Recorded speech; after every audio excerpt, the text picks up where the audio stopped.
प्रभु में आप सबको बहुत बहुत बहुत आशीष मिले और प्रभु को धन्यवाद देते हम।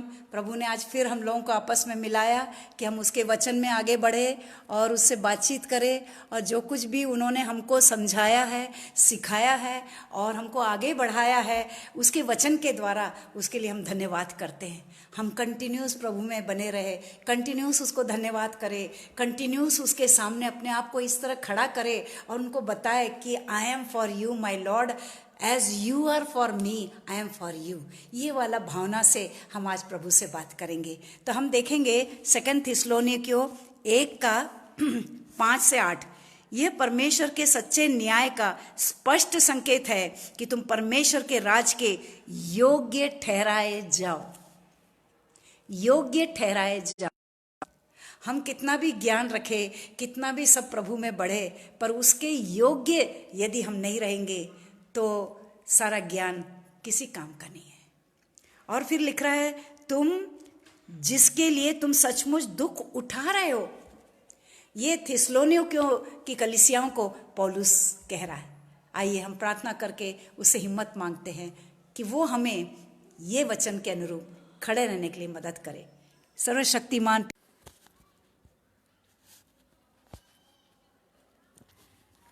ये जो पत्री है ये पौलुस ने लिखी है, और पौलुस जो है थिस्सलुनीके की कलीसियाओं को बहुत मजबूती से जानता था, क्योंकि वो जितने ईमानदारी के साथ प्रभु के लिए हर चीज़ को सहने के लिए तैयार थे। और उनके संग जब वे विश्वास में आए तो उनके संग इतना टॉर्चर होता था, ऐसी ऐसी हालत होती थी कि वे प्रभु में बहुत ही तकलीफ़ों से गुजर रहे थे। और ऐसे में ये पौलुस, क्योंकि उनको ये परमेश्वर के पास लाने वाला वही रहता है, तो वो उनको आश्वासना देता है और उनको हिम्मत देता है, उनको करेज करता है, उनको एनकरेज करता है और बोलता है कि जैसे कि 2 थिस्सलुनीके 1:4 में लिखा है, बहुत ही गहरी बात है। इसलिए परमेश्वर की कलीसिया में हम स्वयं भी तुम पर गर्व करते हैं।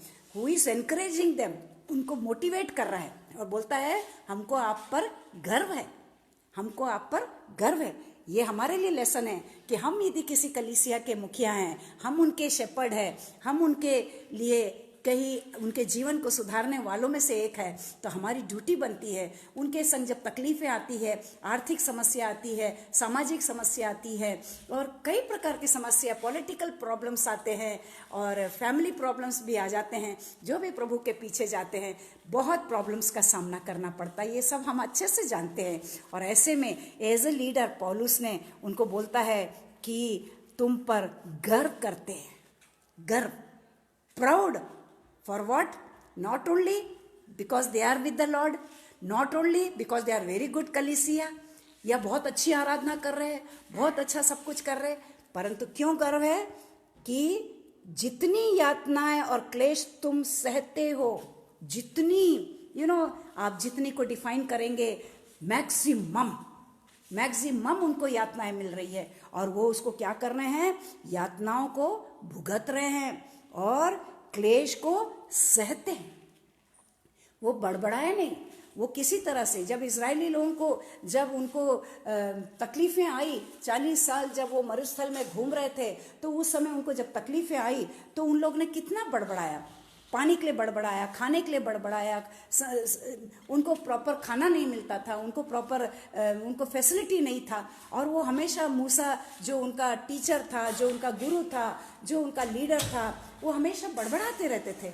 परंतु क्योंकि मूसा स्ट्रांग था और प्रभु के संग संपर्क में था, उनके हर रिक्वायरमेंट को पूरी करता था। वैसे पौलुस ने भी किया, पर पौलुस को वो वाला समस्या नहीं आया। उन लोग ने पौलुस को कभी नहीं सताया कि तूने हमको ऐसे विश्वास में लाया तो हमको देखो कितनी तकलीफ हो रही है, कितनी परेशानी हो रही है। हाँ, उन्होंने कभी भी उस तकलीफ़ों को उस वे में लिया ही नहीं है। और इसलिए पौलुस कहता है कि तुम पर हमको गर्व है, उन सब में तुम्हारा धैर्य। पहली बात तो क्लेश को वो सह रहे थे और उनको समझ भी रहे थे, यातनाएं भी थे। क्लेश का मतलब सिर्फ दुख होता है, यातनाओं का मतलब उनको फिजिकल टॉर्चर हो रहा था, शायद उनको कोड़े मार रहे होंगे, शायद उनके ऊपर पत्थरवा हो रहा होगा, शायद उनको तेल में डाल रहे होंगे। कई तरीके से जो यातनाओं का मतलब ही होता है, जैसे प्रभु यीशु मसीह को भी जो यातनाएं पड़ी है कभी उनके मुंह पे थूका, कभी उनको कोड़े मारे हैं, कभी उनको घसीट के ले जा रहे हैं, क्या नहीं किया। उनकी चमड़ियों से खून निकलने लग गए थे, शरीर से मांसें लथड़ गई थी, और ऐसे वाली यातनाओं का वो सामना कर रहे थे। और क्लेश का मतलब होता है जैसे घर में खाना नहीं मिलना, पैसों की कमी होना, रिश्तों की कमी होना। ये सब में भी उन्होंने कभी बड़बड़ा नहीं, और उनका धैर्य हमारे जीवन में कभी भी छोटा सा तकलीफ आता है, हमारी लाइट चले जाती है, ठंड बढ़ जाता है, खाना नहीं मिलता है। अभी लॉकडाउन के कारण कितने प्रॉब्लम्स आए, बेचारे गवर्नमेंट को सारे स्टेट वाले लोग कितने क्वेश्चन करने लग गए, हमारे को खाना नहीं है, हमारे को नौकरी नहीं है, हमारे को कपड़े नहीं है, हमारे पास चप्पल नहीं है। छोटी छोटी बातों के लिए इतना वाद विवाद और वहाँ बड़े बड़े पॉलिटिकल डिविजन्स होने लग गए। कितना सामना एक लीडर को करना पड़ता है। परंतु यहाँ पे उन्होंने ना अपने प्रभु को उन्होंने तकलीफ दिया अपने विचारों के द्वारा, ना अपने समझ के द्वारा, किसी भी तरीके से ना पौलुस और उनके साथियों को उन्होंने अपना सारे दुख को उंडेल को बोला, अब तूने हमको यहाँ प्रभु के संग लाया ना, अब हमारे प्रॉब्लम तू सॉल्व कर। ऐसा बिल्कुल नहीं बोला। और इतना सब देखने के बाद पौलुस उनको कितना प्रमोट कर रहा है कि हम तुम पर गर्व करते हैं, तुम्हारे यातनाओं के सहने की शक्ति पे गर्व करते हैं, तुम्हारे उस धैर्य को हम ये कर रहे हैं। और विश्वास, ये 3 चीज है। विश्वास, आप कितना भी सहो, हर लोग सहते हैं, कितना भी आप धैर्य रखो, हर लोग रखते हैं, पर वो विश्वास, वो अद्भुत विश्वास जो उनको अनंत जीवन की ओर ले जा रहा था, वो विश्वास जो परमेश्वर की महिमा का ताज उनको मिलने वाला था, वो विश्वास जो उनको अनंत गिफ्ट देने वाला था, वो विश्वास जिसमें उनको पवित्र आत्मा की छाप के द्वारा उन लोग में पावर था। उस पावर के कारण, वो पवित्र आत्मा के पावर के कारण उनमें सहने की शक्ति थी, उनमें यातनाएं का देखने की शक्ति थी, उनको क्लेश सहने की शक्ति थी, उनमें धैर्य आ गया और उनके विश्वास में मजबूती आ गई। यही आज का लेसन है जिसको कि हम 3 भागों में देखने की कोशिश करेंगे। यह है continue to grow. We as a believer, हम विश्वासी लोगों को हमको कंटिन्यू करना है धैर्य में, यातनाओं का सामना करने में और उसके विश्वास में ग्रो करते रहना चाहिए। तब जब यातनाएं आएंगी, अभी तो हम लोग बहुत ग्रेस पीरियड में चल रहे हैं, हम यातनाओं को ज़्यादा देख नहीं रहे हैं, सिर्फ सुनते हैं। मोबाइल में कभी कभी आता है, वहाँ पे यातनाएं हो रही है, वहाँ सताया जा रहा है, यूपी में सता रहे तो फलाने में सता रहे तो छत्तीसगढ़ में सता रहे, ऐसे हम लोग सिर्फ क्लिप्स देखते हैं, पर हम लोग के सामने व्यक्तिगत रूप से अभी तक उन यातनाओं का सामना हमने अभी तक नहीं किया। इसलिए पौलुस हमको एनकरेज कर रहा है कि आप उसमें ग्रो होते जाओ, ग्रो होते जाओ। और वो ग्रो होने के लिए वही प्रेम जो प्रभु ने हमारे लिए दिखाया है, वो मृत्यु के द्वारा वो प्रेम हमारे को भी दिखाना पड़ेगा। Are we ready to give that love to the unknown people, जिनको हम जानते नहीं हैं, हमको उनको, जैसे हमको भी कोई नहीं जानता था, हमने परमेश्वर के उस प्रेम को देखा और उसने हमारे को सिखाया। आज हम मजबूत हैं, हमको दूसरों को भी मजबूत करना है, ये ग्रो होना चाहिए। एंड सेकंड है, जो सेकंड पॉइंट है कि हमको जो है stand up for in Christ for persecution. प्रभु में जो है, जो आने वाली यातनाएं हैं, जो भविष्य में आने वाले क्लेश है, उसके लिए अभी से स्टैंड करना है। स्टैंड फर्म, बी फर्म, विश्वास में फर्म होना है, प्रेम में फर्म होना है और आशीषों को देने में भी फर्म होना है। और जो मजदूरी का काम कर रहे हैं, प्रभु के प्रचार के कार्यों में लगे हैं और उनके लिए सब कुछ सह रहे हैं, उनकी मजदूरी देने में भी हमको फर्म होना है। हमको एक दूसरे को समझना है, एक दूसरे के लिए दुआओं में उठाना है, प्रार्थनाओं में हमको बहुत ग्रो करना है, बहुत आगे बढ़ना है। यही हमारा ये संकल्प होना चाहिए। It's not only knowledge, you have to practically prove it. I am for my Lord and I am for my people whom God has chosen. Now they are your family. Then they are the part of that body where the head is our Lord. परमेश्वर हमको और आपको ये समझने की कोशिश मदद करे। सबसे पहले grow in Christ. Second is stand in the name of Christ to face all the persecution. All the persecution. मेरा इंटरनेट प्रॉब्लम बहुत हो रहा है, इसलिए मैं फास्ट जा रही हूँ। बड़ी मुश्किल से अभी भी मेरे को इंटरनेट मिला, इसलिए घूम घूम के आपको कर रही, जहाँ इंटरनेट मिलेगा माफ़ करना, मैं घूम घूम के इसलिए बोल रही हूँ। और थर्ड पॉइंट है सीक रिवॉर्ड फ्रॉम क्राइस्ट। जब हम अपने माँ बाप के लिए काम करते हैं, जब हम अपने देश के लिए काम करते हैं, जब हम अपने कॉलेज के लिए, अपने कार्यस्थल के लिए काम करते हैं, we expect the reward. Appreciation का रिवॉर्ड होता है, हमको एक गिफ्ट मिलता है। गिफ्ट का मतलब ये नहीं कि आपके हाथ में कुछ बहुत ज़्यादा सोना चांदी दे देंगे, कुछ नहीं। गिफ्ट का मतलब है वो recognition. God shows his recognition and एक फ्यूचर का प्रॉमिस रिकग्निशन है कि अनंत जीवन तेरा है, जीवन का मुकुट तेरा है, तू टेम्पल का पिलर है, तेरे को धार्मिकता के वस्त्र पहनाए जाएंगे, तू ज्योति की संतान बनेगा। ये जो रिवॉर्ड हमारे लिए ऑलरेडी डिक्लेयर्ड है, उसको हमको ढूंढना है, उनको हमको पाना है। तो आई एम श्योर आज का लेसन जो है बहुत ही मैंने एक समरी में आपको बताने की कोशिश करी। फर्स्ट क्या है, फिर से याद करिए कि वी हैव टू ग्रो। जैसे थिस्सलुनीकी की कलीसिया प्रतिदिन, पौलुस ने तो अपना ज्ञान देके चला गया, उसके चेलों में से किसी एक दो को उन्होंने वहाँ पे शेपर्ड बना के रखा होगा, परंतु वो ग्रो होते चलेगा। और इतने ग्रो हुए कि पीपल स्टार्टेड परसिक्यूटिंग देम, यातनाएं आने लग गई उनके ऊपर, क्लेश आने लग गया। जब आप बहुत काम करते हैं, एक हिंदी में एक कहावत भी है, जहाँ जिस पेड़ में बहुत फल लगा रहता है वहाँ पत्थर पड़ते हैं। हम प्रभु के वो वृक्ष है, उसके प्रेम के फल हमारे में लदे हुए हैं, और पत्थर जरूर पड़ेंगे, जरूर पड़ेंगे।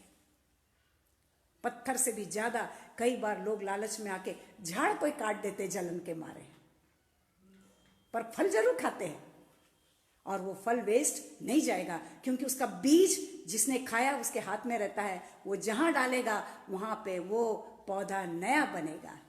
परमेश्वर का वचन रूपी वृक्ष, वचन रूपी बीज कभी खाली नहीं जाएगा। So first point, grow in the Lord, grow in many things.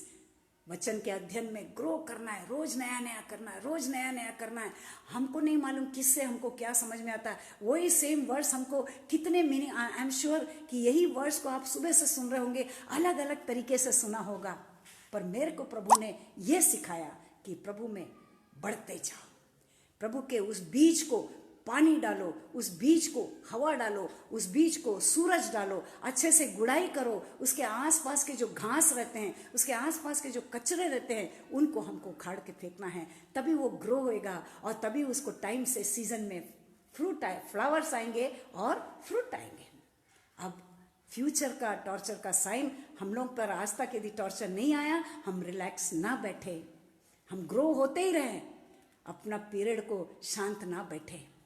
हम ये ना सोचे कि कुछ नहीं हो रहा है इसलिए चलता है। कई लोग, कोरोना आ रहा है, कोरोना के कारण कई लोग केयरलेस हो गए, मास्क नहीं लगाते हैं, ऐसी भीड़ों में जाते हैं, बोलते हमारे संग कुछ नहीं हो रहा है। इसलिए क्या होता है, वो 1000 में जो 10 लोगों को होएगा, वो 10 कौन है हम नहीं जानते, शायद वो आप और हम भी हो सकते हैं। इसलिए हमको तो शुरू से वो नियम में जो सरकार ने बोला है, जो डॉक्टर ने बोला है, जो हेल्थ सिस्टम बोलता है, जो हमारा पॉलिसी बोलता है, उसको हमको मेंटेन करते रहना चाहिए। उसी तरह उस परमेश्वर के महान पिता के उस वचन में हमको ग्रो होते रहना है, अपने आप को। देयर इज ऑल्सो हेल्थ में एक और कहावत है, prevention is better than cure. जब परसिक्यूशन आएगा उस समय हम परेशान ना होए, इसलिए अभी से अपने आप को मजबूत बनाए, पवित्र आत्मा की सामर्थ्य से इतने मजबूत हो जाए कि चाहे कितना भी परसिक्यूशन आए, कितना भी यातनाएं आए, कितना भी क्लेश आए, हम पर कोई असर ना बने। हम तैयार रहें, हम तैयार रहें। वो उस समय में जो रोमन साम्राज्य के समय में उन लोगों को शेरों के मान में डालते थे, डैनियल का भी हमको मालूम है, डैनियल ने अपने आप को इतना ग्रो करके रखा था कि उसको कोई असर नहीं हुआ, उसको कोई स्पेशल प्रार्थना भी नहीं करनी पड़ी, प्रभु वो शेर का मुंह बंद कर। प्रभु ने खुद ने अपने सेवकों को भेज के, वो दूतों को भेज के उनके शेर का मुंह बंद कर दिया। प्रभु को मालूम है आपको कितना सहना है, कहाँ सहना है, कब सहना है, किस तरीके से सहना है। आपके एबिलिटी के अनुसार, आपकी कैपेबिलिटी के अनुसार, आपकी क्वालिटी के अनुसार, आपके सहने की शक्ति के अनुसार वो आपको यातनाएं और उसका आने वाले यातनाओं का, आने वाले क्लेशों से वो हमको आगाह कर रहा है। और सेकंड है कि स्टैंड अप फॉर परसिक्यूशन, हमको परसिक्यूशन के लिए तैयार रहना है। स्टैंड अप, डरना नहीं है, छुपते नहीं फिरना है, बंद नहीं होना है। मशाल दूसरों को दे दीजिए, आप सामना करिए, क्योंकि एक ना एक दिन किसी को तो सामना करना है। तो why not that I be first martyrs for my lord. ये फीलिंग से आप आगे जाएंगे तो आपको कोई प्रॉब्लम नहीं होगा और आप कहेंगे प्रभु जिस तरह तू आगे बढ़ के हर सारे जगत के लिए अपना प्राण दिया, मैं भी तैयार हूँ, मैं पहले जाऊँगा और मेरे साथियों को तैयार करूँगा कि आने वाले क्लेशों का वो सामना करें। प्रभु आपके साथ हो, इस वचन को समझने में आपको मदद करे। और फिर है थर्ड है सीक रिवॉर्ड फ्रॉम जीसस। आप यदि जेम्स 1:12 पढ़ेंगे, याकूब 1:12, तो वहाँ लिखा हुआ है, हम पढ़ेंगे उसको, क्लियर कट लिखा है कि प्रभु जो है हमको वो इनाम देगा।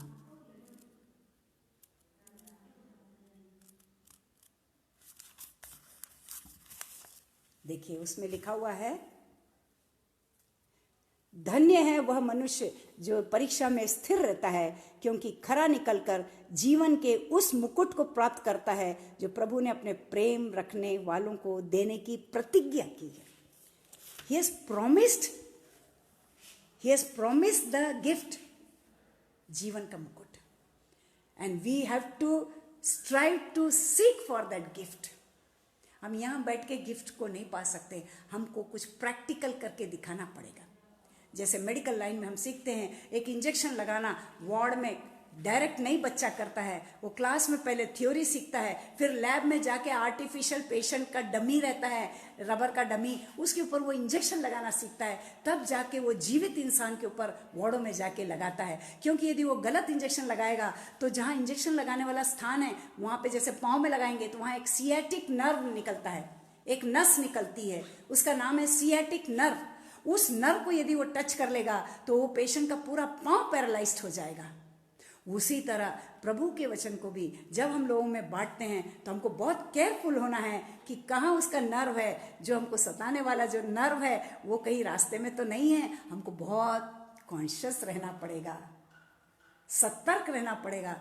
ऐसा भी सामना मत करो कि आने दो तकलीफ आने दो, ऐसा भी नहीं, तकलीफ हमको छूने ना पाए ऐसा मार्ग निकालकर हमारे मृत्यु के पहले, हमारे उठाए जाने के पहले, शायद हम बादलों पे डायरेक्ट उठाए जाएं, शायद हम किसी कारण से किसी भी तरीके से प्रभु उठाए, पर उसके पहले हम उसके वचन को उन लोगों को भी सौंपे जिन्होंने आज तक प्रभु को ना जाना।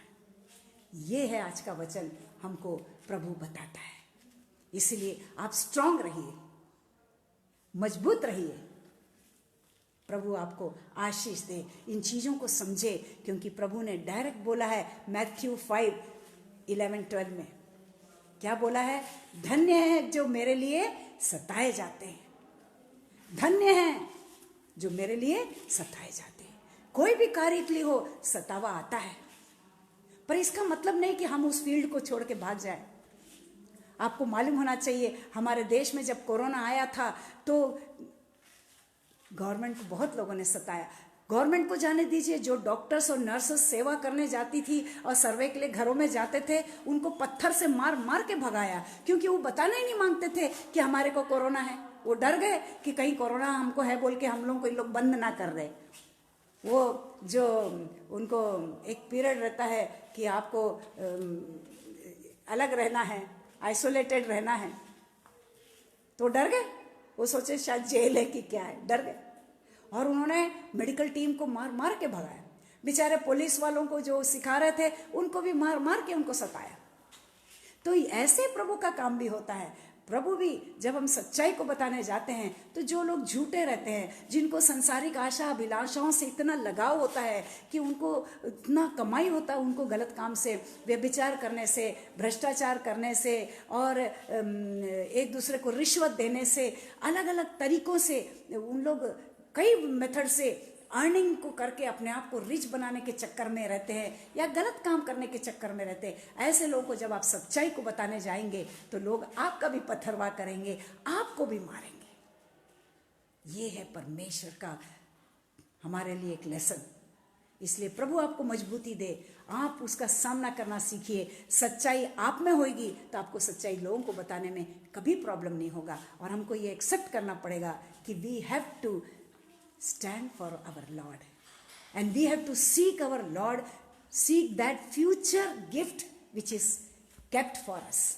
जो हमारे लिए जो गिफ्ट रखा है उसको पाना है तो हमको अभी से इस तरह मेहनत करना पड़ेगा। पौलुस ने थिस्सलुनीके को लोगों को अभी से तैयार किया और उनको बताया, तुम ये मत सोचो कि ये एंड है, अभी तो रैप्चर हुआ ही नहीं है, रैप्चर के बाद फिर परसिक्यूशन और स्ट्रांग आने वाला है, क्योंकि प्रभु 2 बार और आने वाला है। पहला है रैप्चर जो बादलों पर आएगा, उसके चुने हुओं को उठा लेगा, जो सोए हैं उनको उठा लेगा। ये अपने आप में पूरा थिस्सलुनीके को आप फर्स्ट चैप्टर को, फर्स्ट पत्री को भी पढ़िए, फर्स्ट थिस्सलुनीके को भी और सेकंड को भी।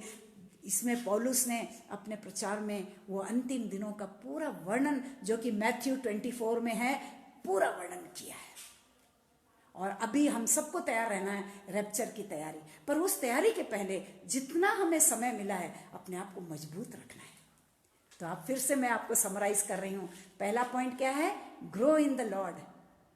एंड कैसे ग्रो होते हैं? जैसे खाना खाने के लिए प्रोटीन चाहिए, कार्बोहाइड्रेट चाहिए, अपने को फैट चाहिए, कैलोरीज चाहिए, सॉल्ट चाहिए, मैग्नीशियम चाहिए, फॉस्फेट चाहिए, तब बॉडी बनता है। उसी तरह हमारा जो प्रोटीन है हमारा प्रेयर है, हमारा जो कार्बोहाइड्रेट है, हमारा जो एनर्जी है, हमारा जो पवित्र आत्मा का सामर्थ्य है, वो हमारा वचन है, और वो हमारा एनर्जी का काम करता है, कैलोरी का काम करता है। हम जब इस तरह हम सोचते हैं हमारे नॉलेज को, आप जिस फील्ड में, आप उस फील्ड का नॉलेज को प्रभु के वचन में जोड़िए, आपको आनंद ही आनंद आएगा, बहुत आनंद आएगा। मैं धन्यवाद देती हूँ सर्वेंट ग्रुप के हमारे हेड्स को, जो हमें ऐसा अवसर देते हैं, और हम अपने नॉलेज को, हमारे जो मेडिकल के नॉलेज को जब हम परमेश्वर के वचन से जोड़ते तो हम पाते हैं परमेश्वर कितना ज्ञानवान है। वो सारा वही प्रिंसिपल्स और वही थ्योरी जो है हर क्षेत्र में लगता है, चाहे आप मेडिकल के हो, चाहे इंजीनियर हो, चाहे आप कहीं के भी हो।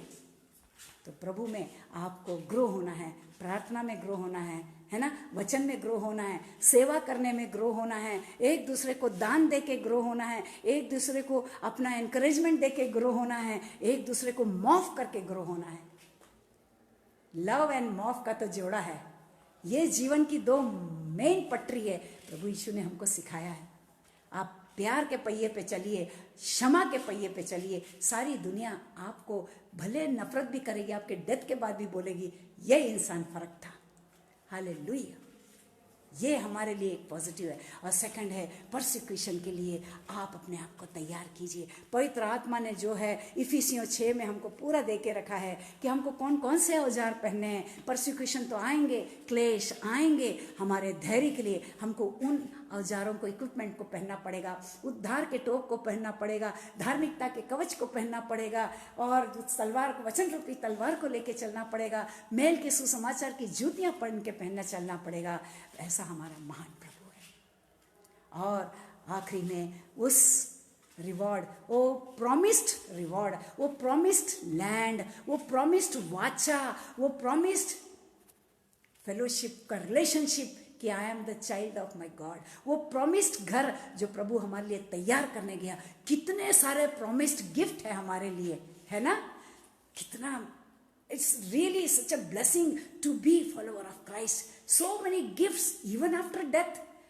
जब हम जिंदे रहते हैं, हमारे माँ बाप हमको एक छोटा सा क्लिप ला के देते हैं, हम खुश होते हैं। हमको एक छोटा साड़ी मिलता है, खुश होते हैं। हमको एक छोटा स्माइल मिलता है, yes you have done very good, इतना भी बोलते हैं, हमको बहुत बड़ा गिफ्ट लगता है। वैसा हमारा परमेश्वर है, हमको इतना अप्रिसिएशन देगा, अनंत जीवन देगा, अनंत घर देगा, अनंत फल देगा, अनंत चंगाई देगा, अनंत हेल्थ देगा, और अनंत स्तुति प्रशंसा का सामर्थ्य देगा। हम प्रभु को धन्यवाद देते हैं कि प्रभु ने हमें ये प्रेम हमको दिया है। प्रभु आप सबके साथ हो। आपने हमको सुना, प्रभु हमेशा आशीषित ठहरे, प्रभु का नाम आशीषित ठहरे आपके जीवन के द्वारा। आइए हम प्रार्थना करेंगे। परमेश्वर पिता, धन्यवाद, धन्यवाद, धन्यवाद। आपने यह अवसर दिया कि आपके प्रेम को, आपके उस महान सामर्थ्य को और आपके उस महान प्रतिज्ञा रूपी गिफ्ट को आपने जो हमारे लिए ठहरा के रखा, उसके ऊपर हम मनन कर सके। आपके धन्यवाद प्रभु जी, धन्यवाद। उठते बैठते चलते फिरते एक एक सांस से हम आपको धन्यवाद देते हैं, ये अवसर के लिए जो जीवन में दिया कि हम जीवितों में पाए जाते हैं, आपकी महिमा के लिए जी सकते हैं और भी समस्त जगत के छोर तक हर घुटने आपके सामने टिके। इस प्रार्थना के द्वारा प्रभु यीशु के नाम से मांगती हूँ, आमीन। प्रभु आपके साथ रहे। आपने मुझे